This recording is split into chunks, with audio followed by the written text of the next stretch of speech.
He survived wars, led troops with honor, and faced death in the eyes of cancer. But nothing prepared Brigadier Tariq Ahmed for the betrayal that came from his blood.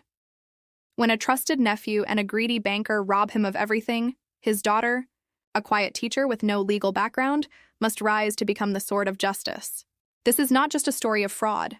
It's a tale of revenge, resilience, and redemption. Are you ready for the truth? The last rays of sunlight filtered through the hospital room window, casting golden hues over the pale walls. Brigadier Tariq.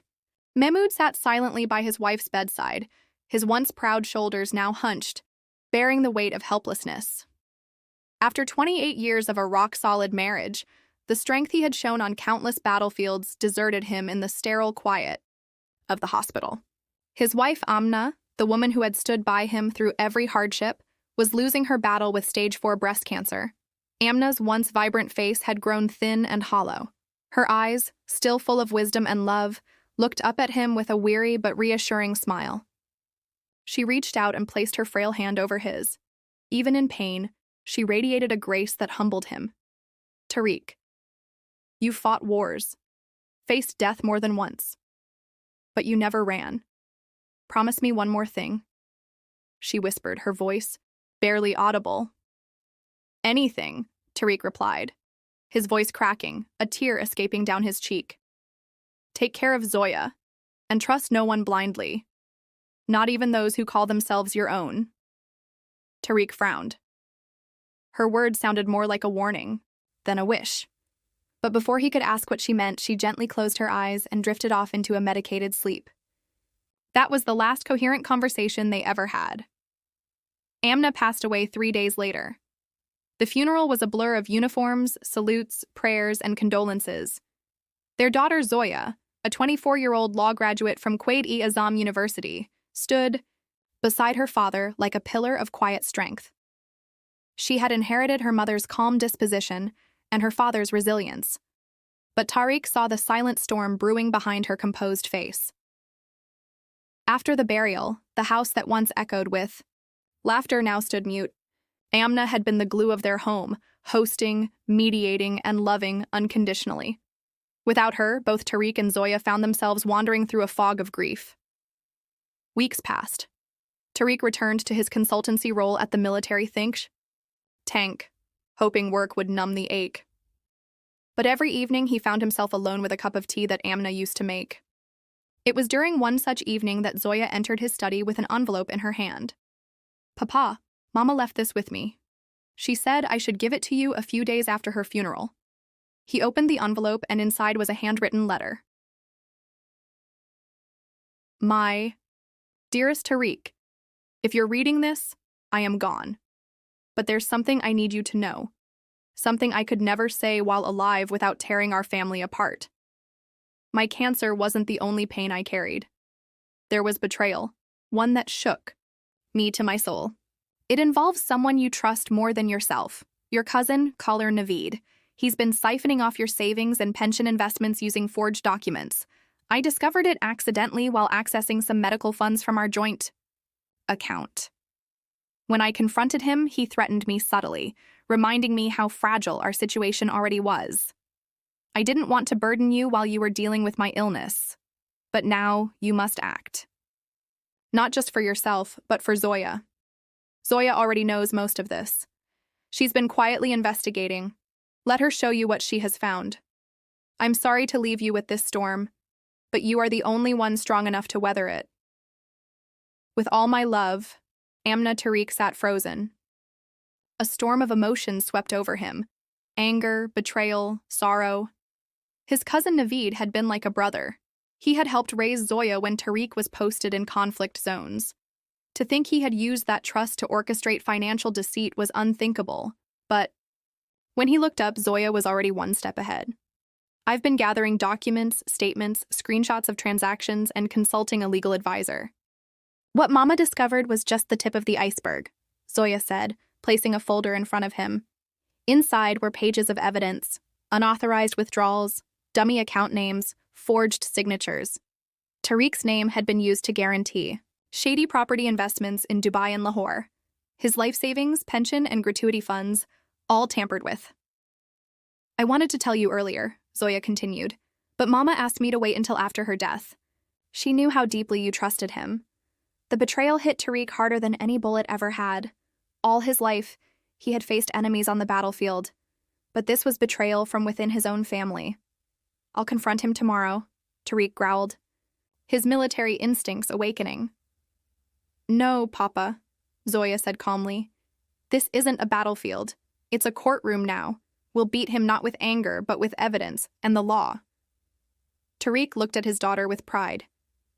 Amna was gone, but her spirit of wisdom and strength lived on in Zoya. Together they would fight, not for revenge but for justice. The next morning brought no sunlight, just gray skies and a heaviness that mirrored Brigadier Tariq's heart. But he wasn't wearing his grief today. He was dressed in crisp civilian formals, a face clean-shaven, his eyes sharp and burning with quiet fury. He had traded mourning for mission. Across the table, Zoya sipped her coffee and laid out a stack of files, each tabbed, color-coded, and cross-referenced. This is a list of accounts tied to your scenic but not in your name. I've traced them. Through a forensic accountant. All of them have periodic deposits and withdrawals that line up with Naveed Uncle's international travels, she said. Tariq nodded, flipping through the files. And this, she said, pulling out another sheet, is a property deal in DHA Karachi. It's in your name, Papa. But it was purchased and flipped without your signature. The title deed was forged twice. How is that even possible? Tariq muttered. With power of attorney. One that matches your old signature from your army. Pension documents. Except the ink on this one is less than 2 years old. It's a forged copy. Tariq leaned back in his chair. I trusted that man with everything. He came to our home, played with you when you were a child, called Amna Baji. And he did this behind my back. He's a different man now, Zoya said. His lifestyle changed overnight. Multiple foreign trips, luxury vehicles, and memberships in elite clubs, all funded from accounts tied to you. Tariq's fists clenched. And you're sure all of this is legally admissible? Every piece of it, Zoya confirmed. And I've spoken to advocate Manur Hussain, one of Islamabad's toughest white-collar crime lawyers. She's ready to take the case pro bono. Said your service record deserves justice. Tariq looked at his daughter, no longer just a child, but a warrior molded by truth. Call her. Set the meeting. 2 days later, Tariq and Zoya walked into Advocate Manur's office. It was a minimalist, glass-walled chamber in a high-rise legal complex. Manur, in her mid-30s with sharp features and a calm but commanding voice, rose to greet them. I've gone through the documents, she said after introductions. It's a strong case, but be warned, this won't be clean. Financial. Crimes in family circles always bleed into character assassination, emotional manipulation, and buried secrets. Are you both prepared for that? Tariq didn't flinch. I faced death on the borders. I can face deceit in my home. Manur gave a faint approving nod. Good. We'll file charges for criminal breach of trust, financial fraud, forgery, and unlawful enrichment. We'll also move to freeze the accounts and properties in question to stop further damage. What about arrest? Zoya asked. Manur smiled. Let's surprise him first. Once he's served, we'll request a no-bail warrant. But be careful. Cornered men act unpredictably. The next week unfolded like a quiet storm. Legal notices were served, bank accounts flagged, and property records locked pending investigation. Naveed, who had been on vacation in Baku, returned to Islamabad with urgency when his bank cards stopped working and a temporary hold was placed on one of his DHA plots. He stormed into Tariq's home without warning. You think this is some kind of joke? He barked, slamming the notice on the table. Tariq stood his ground, arms crossed. It's no joke. It's justice. Naveed's face turned red. You're accusing me? After all I've done for you? I handled your accounts when you were deployed. I looked after Amna and Zoya when you were gone for months. Years. And you looted me while doing it, Tariq said coldly. What kind of man steals from the hand that fed him? Zoya stepped in, placing a USB drive on the table. All the evidence is here. Every rupee, every fake deed, every forged signature. You think you'll walk away clean? You little brat, Naveed hissed. I helped raise you. And I watched you destroy my mother's peace in her final months, she replied, her voice razor sharp. You may be family by blood, but you're a stranger by honor. Naveed tried to bluster, but the weight of evidence had already broken his swagger. He left, not with threats, but with silence, the kind that hinted at a deeper desperation. Days later, the media caught wind of the case. News outlets ran stories with headlines like, Decorated Officer's Pension Looted by Trusted Relative, Family Fraud Exposed. Tariq refused interviews, but Zoya did one. Brief, powerful, and without melodrama. This isn't just about my father. It's about every veteran, every pensioner who trusts the wrong person with their life savings. We're fighting for justice, not revenge.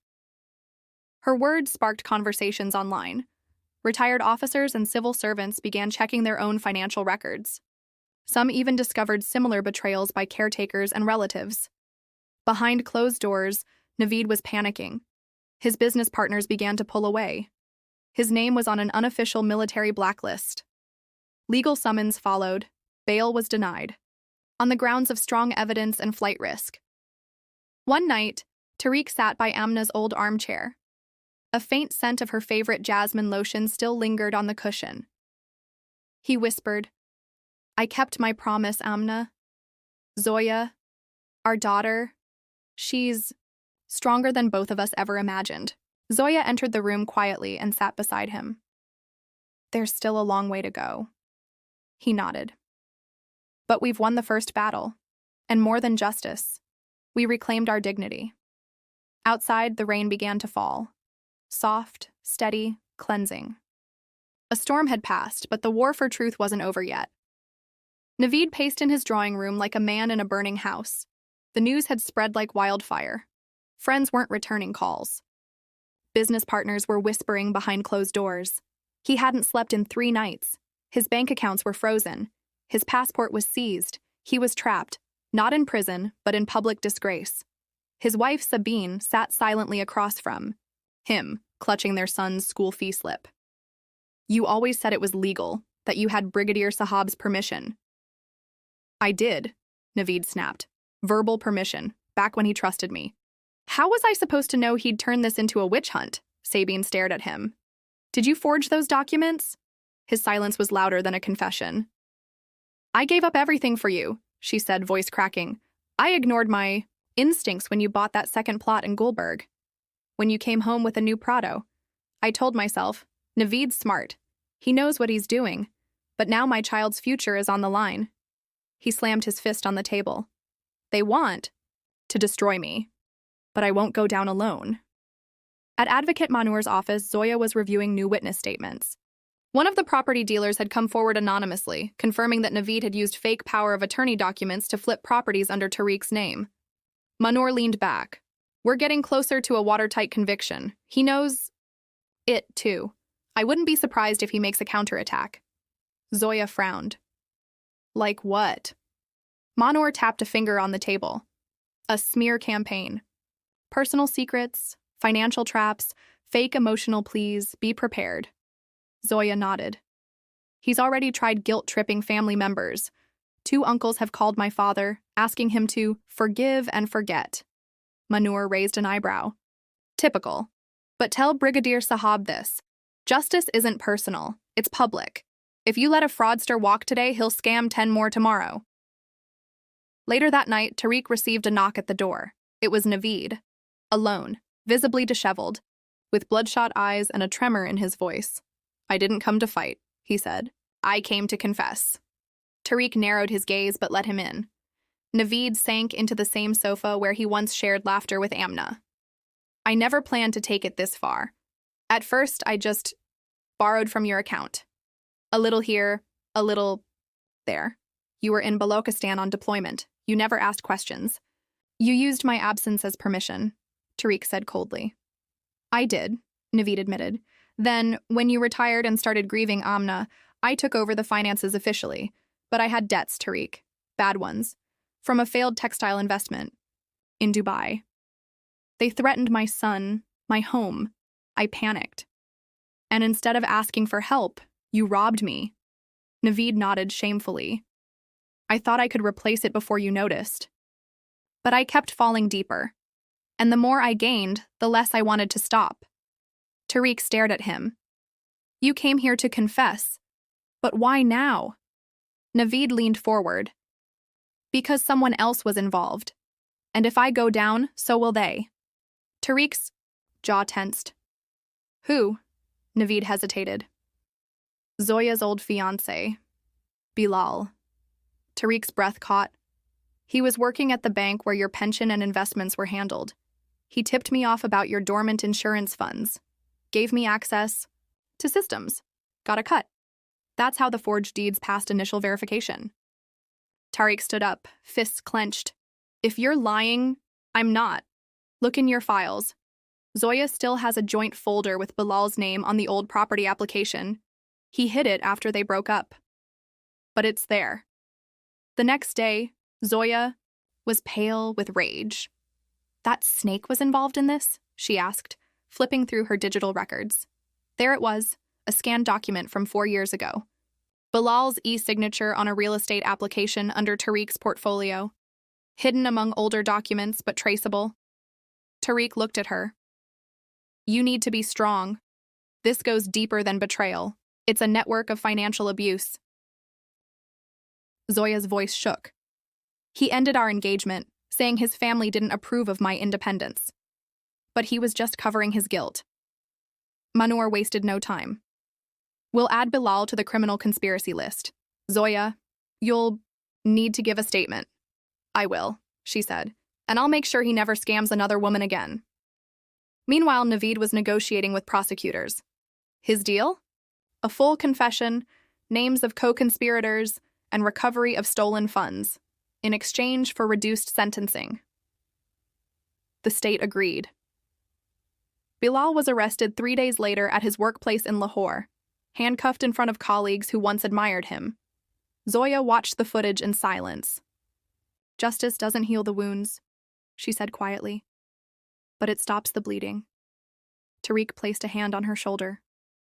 You're right, but healing starts with the truth, and you were the one brave enough to dig it out. Weeks later, in the anti-corruption court of Islamabad, Brigadier R. Tariq Ahmed stood to deliver his victim impact statement. His voice was calm, steady. I served this nation with my life, my blood, and my soul. I expected no riches, only peace. But peace was stolen not by strangers, but by those I trusted with my family, my finances, my future. To every soldier, pensioner, or citizen listening, let my story be a lesson. Never sign a blind trust. Never confuse blood with integrity. And never, ever stay silent when justice is denied, because silence, too, is a form of betrayal. The courtroom was packed. Media vans lined the streets outside, microphones dangling through windows. The case had drawn nationwide attention, not just for its high-profile names, but because it exposed a harsh reality. That betrayal sometimes wears the face of family. Inside, the judge scanned the courtroom, then looked at the accused, Naveed. Ahmed, for criminal breach of trust, forgery, money laundering, and conspiracy to defraud a retired government officer, you are hereby sentenced to 10 years in prison, with no option for parole before 5 years. Gasps echoed. Naveed stood, motionless. His shoulders sagged, not from the sentence, but from knowing that the world he once ruled through lies had crumbled. And Bilal Afzal, the judge continued, for aiding and abetting and illegally accessing financial data in violation of banking laws, you are sentenced to 7 years, including a lifelong ban from working in any financial institution. Bilal's jaw tightened, but he didn't protest. The evidence was too clear, too damning. Outside the courtroom, Tariq walked, down the steps with Zoya and Manur. Reporters swarmed, but he offered only one sentence. This case was never about revenge. It was about accountability. Then he walked away. A few weeks later, at the family's ancestral graveyard, Zoya knelt beside her mother's grave. She placed fresh flowers and whispered, "Justice is done, Ami." Your silence has been answered. Her eyes watered, but this time, not from helplessness, from release. In the months that followed, Tariq's frozen assets were returned. Zoya, now empowered with real estate and legal knowledge, launched a financial literacy program for retired armed forces officers and their families. Advocate Manur gained national recognition and was offered a role as legal advisor to the Anti-Corruption Commission. Sabine, Naveed's wife, filed for separation. She sold off their luxury belongings and moved to a small apartment with her son, determined to rebuild with dignity. Bilal's fiancé called off their engagement, having discovered the truth herself. But above all, the biggest transformation was in Tariq Ahmed. He wasn't just a father or a retired brigadier or a man who had survived cancer and heartbreak. He was now a symbol of resilience, a man who showed that standing up, even at the cost of peace, sometimes restores greater peace in the long run. One winter evening, as Zoya brewed tea, she looked at her father and smiled. "You never lost hope." "I did," he admitted quietly. "But you carried it for me when I couldn't." They sipped their tea in silence, the old house no longer echoing with grief, but filled with new energy, purpose, laughter, and clarity. The shadows were gone. Months later, a national newspaper ran a headline: "Retired Officer's Family Exposes. Multi-million rupee fraud. A daughter's fight for justice inspires reforms." The article ended with this line: "When trust is broken, it wounds deeply, but when truth is spoken, it heals generations."